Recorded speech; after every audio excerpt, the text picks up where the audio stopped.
गाड़ी जब सेक्टर की उस तंग सी गली में रुकी तो निधि के हाथों की मेहंदी अभी भी गीली थी, पर दिल एकदम सूख चुका था। घूंघट के भीतर से बाहर की दुनिया धुंधली दिख रही थी, जैसे किसी ने उसकी आंखों पर पर्दा डाल दिया हो। कल तक वह नोएडा में निधि बेटा थी, आज बहू बन गई थी। कबीर ने दरवाजा खोलते हुए धीमे से पूछा, घबरा रही हो? निधि ने घूंघट के भीतर से ही सिर हिला दिया। आवाज नहीं निकली, निकलती भी तो शायद रो पड़ती। सब ठीक हो जाएगा। कबीर ने उसकी उंगलियां हल्के से दबाई। मैं हूं ना? निधि को लगा, हाँ तुम हो, पर तुम्हारी दुनिया में मैं अभी नहीं हूँ। बाकी सब तो तुम्हारे अपने हैं।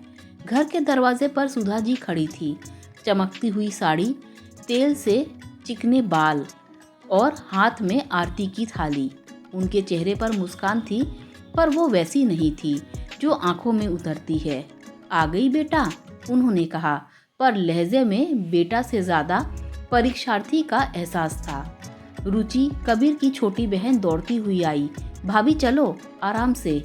निधि ने जैसे ही कलश को पैर से छुआ, चावल बिखर गए। कुछ दाने उसकी साड़ी के पल्लू में चिपक गए। उसे लगा ये चावल नहीं, जिम्मेदारियां हैं जो अब हमेशा उसके कंधे पर रहेंगी। अंदर शोरगुल का समंदर था। हर कोई देख रहा था, तोल रहा था, आंक रहा था। अरे बहू तो गोरी चिट्टी है, पर नाक जरा चपटी है ना। अरे पढ़ी लिखी है, अब देखो घर संभालती है कि नहीं। निधि को लगा जैसे वो कोई सब्जी की दुकान पर रखी चीज है जिसे सब अपने हिसाब से चुन रहे हैं। उसकी आंखें भर आई। उसने अपनी माँ की याद आई।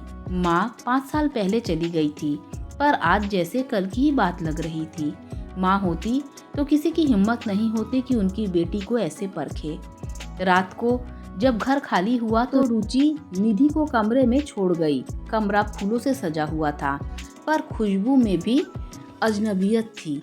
निधि पलंग के कोने में सिमट कर बैठ गई, जैसे खुद को बचाने की कोशिश कर रही हो। थोड़ी देर में कबीर आया। उसने दरवाजे की कुंडी हल्की सी खिसकाई, ताला नहीं लगाया, जैसे कह रहा हो ये कैद नहीं है। पानी लाऊं? उसने पूछा। निधि ने बस सिर हिला दिया। कबीर पानी लेकर आया। गिलास उसके हाथ में रखते हुए बोला, देखो निधि, मुझे पता है ये सब तुम्हारे लिए बहुत मुश्किल है। इतने लोग, इतने सवाल, इतनी नजरें, पर धीरे धीरे सब ठीक हो जाएगा। निधि की आंखें छलक आईं। मुझे माँ की बहुत याद आ रही है। कबीर का चेहरा एकदम नरम पड़ गया। पता है, तुम्हारे पापा ने बताया था मुझे कि तुम्हारी माँ कितनी अच्छी थी। निधि ने आंसू पोंछते हुए कहा, माँ होती ना तो आज मुझे कुछ डर नहीं लगता। वो कहती, घबरा मत, तू मेरी बेटी है। कबीर ने उसका हाथ पकड़ लिया। निधि, मैं तुम्हारे साथ हूँ। जब भी परेशानी हो मुझे बताना, मुझे ही बताना। निधि ने उसे पहली बार ध्यान से देखा। उसकी आवाज में झूठ नहीं था। निधि बोली, आप बहुत अच्छे हैं। कबीर हल्का हंसा। ये आप हटाओ, हम पति पत्नी हैं निधि, दोस्त भी तो बन सकते हैं ना। निधि के होंठ कांपे। कबीर, हाँ बस ऐसे ही। और उस रात पहली बार निधि को लगा शायद यहाँ कोई है जो मेरी सुनेगा। सुबह की नींद जल्दी खुल गई। निधि को चाची की बातें याद आई। बेटा, ससुराल से मत उठना, लोग क्या कहेंगे। उसने जल्दी जल्दी नहाया, भारी साड़ी पहनी। इतनी भारी साड़ी थी कि चलने में भी दिक्कत हो रही थी, पर मन और भी भारी था। रसोई में सुधा जी पहले से मौजूद थी। गैस पर दूध चढ़ा था। उठ गई? उन्होंने बिना मुड़े पूछा। जाओ पहले पूजा कर लो, बहू बिना पूजा के रसोई में नहीं आती। निधि ने जी कहा और पूजा घर की तरफ चली गई। दिया जलाते वक्त हाथ कांप रहे थे। उसने भगवान से सिर्फ इतना कहा, भगवान बस गलती मत करवाना और थोड़ी हिम्मत दे देना। आज पहली रसोई थी। निधि को सूजी का हलवा बनाना था। अपने घर में बनाया तो था, पर आज जैसे हाथ जम गए थे। सुधा जी ने कटोरा आगे बढ़ाते हुए कहा, चीनी नाप के डालना, तुम्हारे ससुर को मीठा कम पसंद है। पीछे से ताई जी बोली, और घी ठीक से डालना बहू, कंजूसी नहीं चलती। निधि का दिमाग चकरा गया। कम मीठा, ज्यादा घी और सब परफेक्ट। उसने हलवा बनाना शुरू किया। सूजी को भूनते वक्त उसकी आंखों में आंसू आ गए। भाप की वजह से या अंदर के दर्द से खुद को पता नहीं था। जब हलवा परोसा गया, विनोद जी ने पहला कौर लिया। बहुत बढ़िया है बेटा। निधि की जान में जान आई, लेकिन सुधा जी ने सिर्फ इतना कहा, ठीक है, अगली बार सूजी थोड़ा और भूनना, हल्का कच्चापन लग रहा है। निधि का चेहरा उतर गया। ठीक है, शब्द छोटा था पर उसके सीने पर पत्थर जैसा लगा। पहली रसोई भी एक परीक्षा बनकर रह गई। 2-3 दिन ऐसे ही बीते। एक शाम निधि अकेली कमरे में बैठी थी। उसने हिम्मत करके पापा को फोन मिलाया। हेलो निधि बेटा। पापा की आवाज़ सुनते ही निधि का गला भर आया। पापा, क्या हुआ, सब ठीक है ना? निधि ने रोते हुए, पापा, मुझे यहाँ अच्छा नहीं लग रहा। हर बात पर टोका जाता है, कुछ भी ठीक नहीं लगता उन्हें। मैं थक गई हूँ। उधर से लंबी सांस आई। बेटा, मुझे पता है ये आसान नहीं है, पर तुझे थोड़ा वक्त देना होगा। नया घर, नए लोग, सब एक दूसरे को समझने में वक्त लगता है। पर पापा, निधि सिसकने लगी, माँ होती ना तो वो मुझे समझाती, अब कोई नहीं है। पापा की आवाज़ भर्रा गई। बेटा, तेरी माँ हमेशा कहती थी, औरत को 2 बार मजबूत होना पड़ता है। एक बार जब वो घर छोड़ती है और एक बार वो नया घर बनाती है। तू मेरी बेटी है निधि, हिम्मत रख। और हाँ, अगर कुछ भी ज़्यादा हो जाए तो तू सीधे मुझे बोलना, मैं आ जाऊँगा। निधि ने आंसू पोंछे। नहीं पापा, अभी मत आना, बस रोज़ बात कर लिया करो। फ़ोन रखने के बाद निधि को थोड़ी राहत मिली, पर दर्द वहीं था, सीने में कहीं गहरे। 2 दिन बाद कबीर ने कहा, चलो नैनीताल चलते हैं, सिर्फ तुम और मैं। निधि की आंखों में हल्की सी चमक आई। सच? बिल्कुल। तुम्हें हवा चाहिए और मुझे तुम्हारी हंसी। नैनीताल में ठंडी हवाओं ने निधि का स्वागत किया। झील के किनारे बैठकर उसने पहली बार गहरी सांस ली। कबीर ने गरम कॉफ़ी पकड़ाते हुए कहा, अब बताओ कैसा लग रहा है? निधि ने मुस्कुराते हुए कहा, जैसे मैं फिर से खुद हूँ। कबीर ने उसका हाथ पकड़ लिया। निधि, घर में सिर्फ तुम निभा रही हो। मैं चाहता हूँ तुम जियो भी। तुम वो हो जो तुम हो, इसमें कोई गलती नहीं है। निधि की आंखें भर आई, पर इस बार खुशी से। तुम बहुत अच्छे हो। कबीर ने फिर डांटा, और ये आप हटाओ। निधि हंस पड़ी। ठीक है, तुम। 4 दिन बहुत जल्दी बीत गए। लौटते वक्त निधि का दिल फिर भारी हो गया। वापस वही घर, वही नियम, वही चुप्पी। 1 हफ्ते बाद एक दोपहर को निधि ने अपनी पुरानी जीन्स टॉप पहन ली। घर में ही तो थी, सोचा आराम होगा, पर जैसे ही वो कमरे से बाहर निकली, सुधा जी की निगाह पड़ी। ये क्या पहन रखा है? उनकी आवाज़ तीखी थी। निधि सहम गई। माँ जी, घर में भी मर्यादा होती है। सुधा जी ने बीच में काटा। यहाँ तुम्हारे ससुर हैं, रिश्तेदार आते हैं। इस घर की बहुएं ऐसा कपड़ा नहीं पहनती। जाओ साड़ी पहनो। निधि के गले में कुछ अटक गया, बोली नहीं। वो चुपचाप कमरे में लौट गई। अलमारी खोलते ही आंसू टपकने लगे। उसने अपनी माँ की तस्वीर देखी और फुसफुसाई, माँ, यहाँ सांस भी पूछ कर लेनी पड़ती है। रात को कबीर आया तो निधि एकदम चुप थी। क्या हुआ? निधि ने सब बता दिया। कबीर, मैं क्या करूँ, मैं बुरी नहीं हूँ, मैं जैसी हूँ वैसी ही हूँ, पर यहाँ तो वो भी गलत है। कबीर का जबड़ा कस गया। मैं माँ से बात करूँगा। अगली सुबह कबीर ने सुधा जी से बात की। माँ, निधि को घर में आराम के कपड़े पहनने दो ना, क्या हो गया? सुधा जी ने कपड़े तय करते हुए कहा, हो गया तो हो गया, बहू बनी है, कल जीन्स फिर शॉर्ट्स, और क्या चलेगा? माँ, ये 2026 है। कबीर का स्वर ऊंचा हो गया। और ये घर 1990 से चल रहा है। सुधा जी ने पलटवार किया। मुझे मत सिखाओ कि कैसे चलाना है। दरवाजे के पीछे निधि खड़ी सब सुन रही थी। उसे लगा उसकी वजह से माँ बेटे में लड़ाई हो रही है।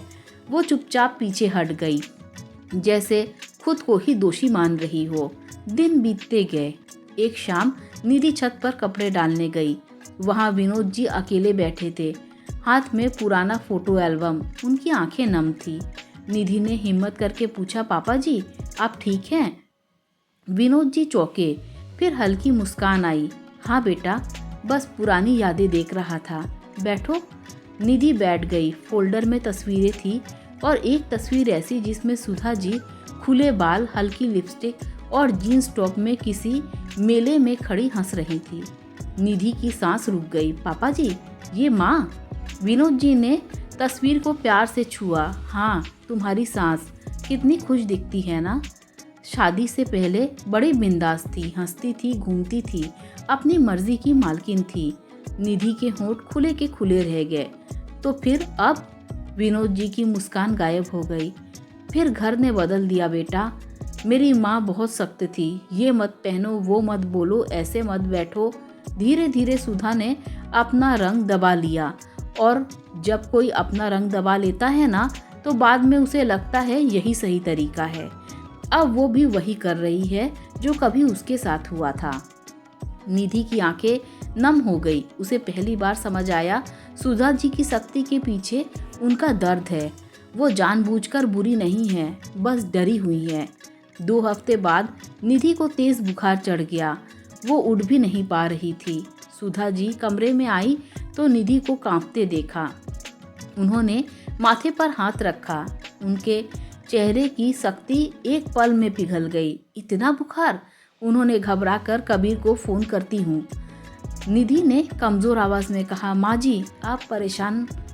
चुप। सुधा जी ने माँ जैसी डांट लगाई। लेटी रहो। थोड़ी देर में सुधा जी खुद सूप बनाकर लाई। चम्मच से सूप पिलाते हुए उन्होंने कहा, तुम्हारी माँ होती तो यही करती ना? तो मैं भी वही करती हूँ। निधि का गला भर आया। माँ जी। सुधा जी ने अपनी बात काट दी। माँ जी मत बोलो, माँ बोलो, पराया लगता है। निधि के आंसू तकिए में समा गए।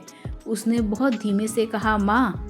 सुधा जी कुछ देर निधि के बालों पर अपना हाथ फेरती रही, फिर धीरे से बोली, ठीक हो जाओ, बाद में जितना लड़ना है लड़ लेना। बुखार उतरने के बाद निधि ने एक दिन सुधा जी से कहा, माँ एक दिन छत पर पापा जी फोटो दिखा रहे थे। सुधा जी का हाथ रुक गया। कौन सी फोटो? जिसमें आप जीन्स में थी। निधि ने नरमी से कहा, आप बहुत खूबसूरत लग रही थी और बहुत खुश भी। सुधा जी की आंखें चमक गई। वो बहुत पुरानी बात है। पुरानी क्यों? निधि ने पूछा। आप अभी भी पहन सकती हैं अगर आप चाहें तो। सुधा जी की आवाज़ कांप गई। यह घर? निधि ने बीच में कहा, यह घर आपका भी है माँ, सिर्फ परंपराओं का नहीं, आप भी इंसान हैं। कमरे में चुप्पी छा गई। सुधा जी ने साड़ी के पल्लू से आंखें पोंछी और धीरे से बोली, पता है मुझे भी पहली बार यहाँ बहुत घुटन हुई थी। निधि का दिल धक से रह गया। सच?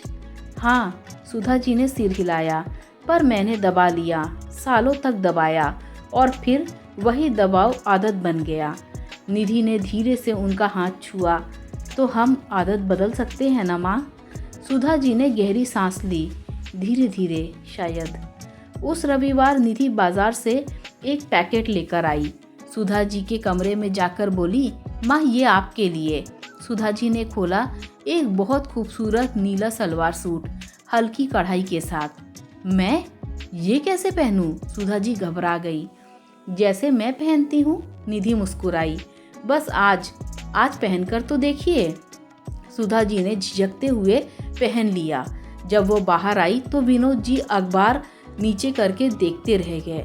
सुधा, उनकी आवाज़ भर आई, तुम बिल्कुल पहले जैसी लग रही हो। सुधा जी ने नज़रें झुका ली। बस पुराने ज़माने की बात है।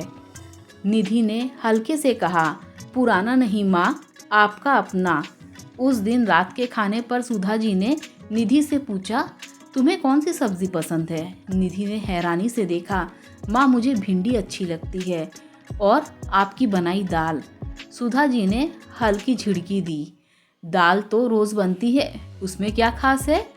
पर उनकी आंखें कह रही थी, तुम्हारा पसंद करना ही खास है।